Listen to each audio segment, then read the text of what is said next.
सध्या पावसाळ्याचे दिवस सुरू आहेत आणि पावसाळ्यामध्ये काय होतं, बऱ्याच जणांची इम्युनिटी ही लो होते आणि रोगप्रतिकारक शक्ती कमी झाली ना की मग आजारांना आमंत्रण मिळतं. तर खास पावसाळ्यासाठी प्रोटीन, फायबर, कॅल्शियम आणि आयर्नने भरपूर अशी आज आपण ही वडी बनवतोय.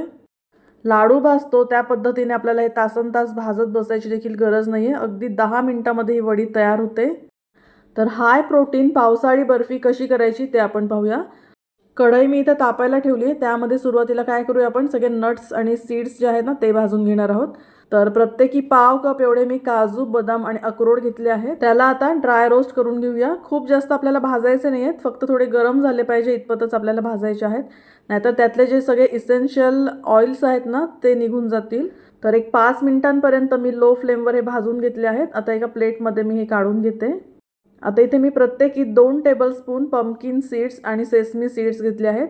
ते देखील आपण ड्राय रोस्ट करून घेऊया. हाडं मजबूत होण्यासाठी ना तीळ खूप महत्त्वाचे आहे. तर आहारामध्ये तिळाचा समावेश हा नेहमी असावा. पण रोजच्या आहारात आपले तीळ खाल्ले जात नाही. तर असे बर्फी किंवा लाडूमध्ये जर घातले ना तर रोज थोडे तरी तीळ आपल्या पोटात जातील. तर अशा लाडू किंवा बर्फीचा एक तुकडा जर तुम्ही रोज खाल्ला ना तर आपल्या शरीराला आवश्यक असे सगळे घटक जसं की प्रोटीन, फायबर, कॅल्शियम, मॅग्नेशियम ह्या सगळ्या गोष्टी त्यातून मिळतात.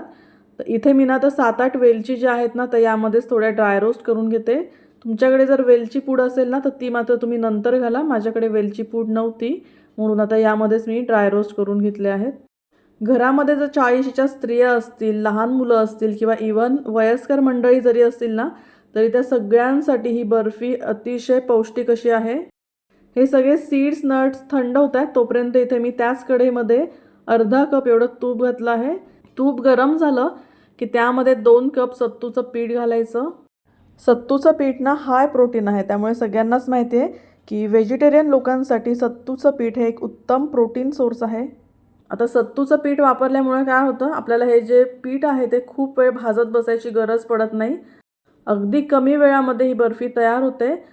सत्तूचं पीठ जर तयार मिळत नसेल तर काय करायचं, आपले जे चणे असतात ना किंवा आपण ज्याला फुटाणे म्हणतो त्या फुटाण्यांची साल काढून घ्यायची आणि त्याची पावडर तयार करायची. तर ते पीठ तुम्ही 2 कप वापरू शकता. फुटाणे जर अवेलेबल नसतील तर मात्र मग तुम्ही इथे डाळीचं पिठाचा वापर करू शकता. तर हरभरा डाळीचं पीठ 2 कप तुम्ही इथे घेऊ शकता, पण मग ते भाजायला ना फार वेळ जातो. तर सत्तूचं पीठ अगदी 5 मिनिटामध्ये भाजून होतं.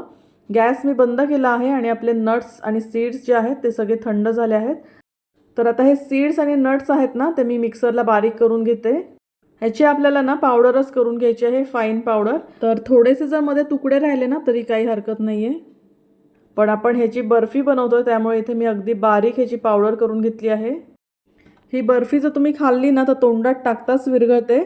चवीला तर छान आहे, शिवाय पौष्टिक देखील त्याहून जास्त आहे. आता ही ड्रायफ्रूट पावडर सत्तूच्या पिठामध्ये घालून मी छान मिक्स करून घेते. तर गॅसची फ्लेम मी आता पुन्हा चालू केलेली आहे, स्लो फ्लेमवरच ठेवलेलं आहे आणि आता आपण हे सगळं छान मिक्स करून घेऊया. तर आता हे मी मिक्स करून घेते. तोपर्यंत तुमच्या गावाचं नाव मला कमेंटमध्ये कळवा, म्हणजे आपला व्हिडिओ कुठल्या गावात पोचलाय हे मला कळेल.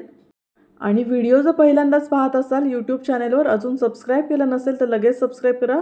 इंस्टाग्राम किंवा फेसबुक पेजवर पाहत असाल तर फॉलो नक्की करा. 1-2 ड्रायफ्रूटचे तुकडे जरी असे राहिले ना तरी काहीच हरकत नाही आहे, खाताना ते दाताखाली छान लागतात.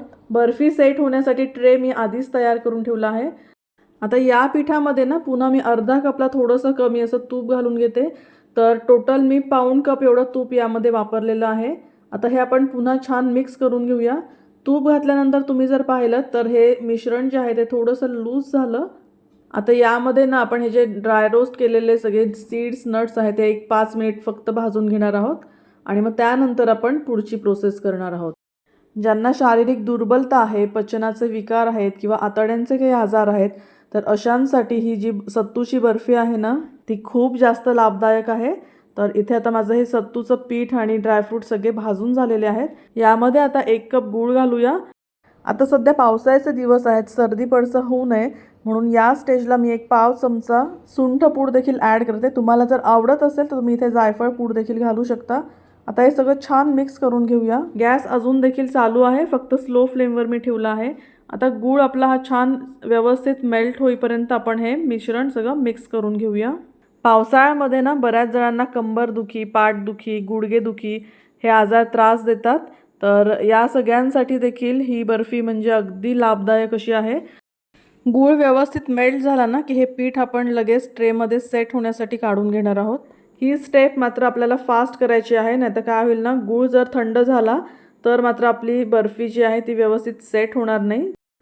ट्रे नसेल तर मग काय करायचं, तुपाने ग्रीस केलेली एक प्लेट घ्यायची आणि त्यावर मग ही सगळी बर्फी सेट करून घ्यायची. वाटीच्या किंवा पेल्याच्या मदतीने आपण ही बर्फी एकसारखी करून घेऊया. एकदा काही तुम्ही बर्फी किंवा लाडू बनवले ना तर साधारण 3 ते 4 महिने ही आरामात टिकते.